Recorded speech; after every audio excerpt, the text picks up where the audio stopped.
తాజా 30 బాహుబలి 2 ట్రైలర్ మన దేశ సినిమా రంగంలోనే కొత్త రికార్డులను సృష్టించింది. సోషల్ మీడియాలో దీని గురించి అసాధారణ స్థాయిలో చర్చ జరిగింది. ఒక సునామీలా సోషల్ మీడియాను కమ్మేసింది అని చెప్పడం కరెక్ట్గా ఉంటుంది. మరి భారతీయ సినిమాకు సాధ్యం కాని రీతిలో 24 గంటల్లో ఏకంగా 5 కోట్ల వ్యూస్ను సాధించింది. వ్యూస్ పరంగానే కాదు, లైకుల పరంగా కూడా బాహుబలి 2 రికార్డులు సృష్టిస్తోంది. హాలీవుడ్ సినిమాలకు తీసిపోయిన విధంగా లైకులు సాధిస్తోంది. ఇప్పటి వరకు ప్రపంచంలో అత్యధిక లైక్ సాధించిన చిత్రం అవెంజర్స్ ఏజ్ ఆఫ్ అల్ట్రాన్స్. ఇప్పుడు బాహుబలి ఈ అవెంజర్స్ను మించిపోయింది. అవెంజర్స్కు 5,16,000 లైక్స్ వచ్చాయి. బాహుబలి 2 ట్రైలర్ కేవలం 24 గంటల్లోనే ఈ రికార్డును బద్దలు కొట్టింది. ఒక్క తెలుగు బాహుబలి ట్రైలర్కే 5,73,000కు పైగా లైక్స్ వచ్చాయి.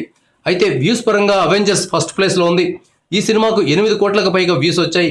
బాహుబలి 2 ట్రైలర్ 4 భారతీయ భాషల్లో కలుపుకొని 10 కోట్ల దాకా వ్యూస్ సాధిస్తుందని అంచనా. ఈ సంగతి ఇలా ఉంటే బాహుబలి ఈ స్థాయిలో రికార్డులు సాధించడానికి కారణం ముఖేష్ అంబానీ అని విమర్శకులు చెప్తున్నారు. ఆయన రిలయన్స్ జియో ద్వారా ఫ్రీ ఇంటర్నెట్ ఇవ్వడం వల్లే బాహుబలి ఈ స్థాయిలో రికార్డులను సృష్టించిందని అంచనా వేస్తున్నారు. కానీ రిలయన్స్ జియో 6 నెలలుగా ఫ్రీ ఇంటర్నెట్ని ఇస్తోంది.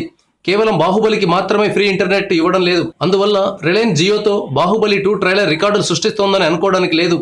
బాహుబలి 2 కోసం దేశవ్యాప్తంగా సినీ అభిమానులు 1000 కళ్లతో ఎదురు చూస్తున్నారు. ఆ క్యూరియాసిటీ వల్లే ట్రైలర్ను విపరీతంగా చూస్తున్నారు. దీంతో రికార్డులు ఆటోమేటిక్గా వచ్చేస్తున్నాయి.